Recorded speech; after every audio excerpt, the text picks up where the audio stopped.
ஆதி திராவிடர்களுக்கான வீட்டுமனை ஒதுக்கீட்டிற்கு நிலம் கையகப்படுத்த புதிய அறிவிப்பாணை பிறப்பிக்காதது குறித்து சிபிஐ விசாரணை நடத்த பிறப்பித்த உத்தரவை சென்னை உயர்நீதிமன்றம் ரத்து செய்துள்ளது.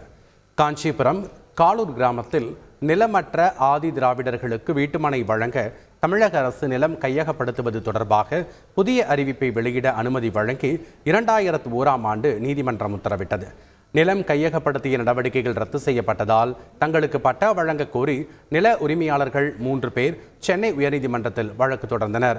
வழக்கு விசாரணைக்கு வந்தபோது ஏற்கனவே பட்டா வழங்கப்பட்டதாக அரசு தரப்பில் தெரிவிக்கப்பட்டதை அடுத்து வழக்கை செல்லத்தக்கதல்ல என்று கூறி தள்ளுபடி செய்த தனி நீதிபதி புதிய அறிவிப்பாணை வெளியிட நீதிமன்றம் உத்தரவிட்டும் இதுவரை புதிய அறிவிப்பாணை வெளியிடவில்லை என்பதை சுட்டிக்காட்டினார்.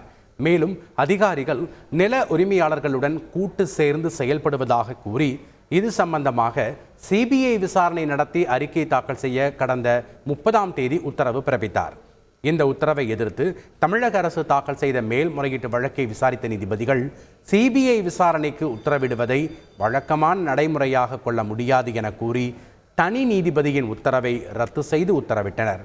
அதே சமயம் ஆதி திராவிட மக்களுக்கு வீட்டுமனை வழங்குவது தொடர்பாக நிலம் கையகப்படுத்த மீண்டும் புதிதாக நடவடிக்கைகளை மேற்கொள்ளலாம் என தமிழக அரசுக்கு அனுமதி அளித்து உத்தரவிட்டனர்.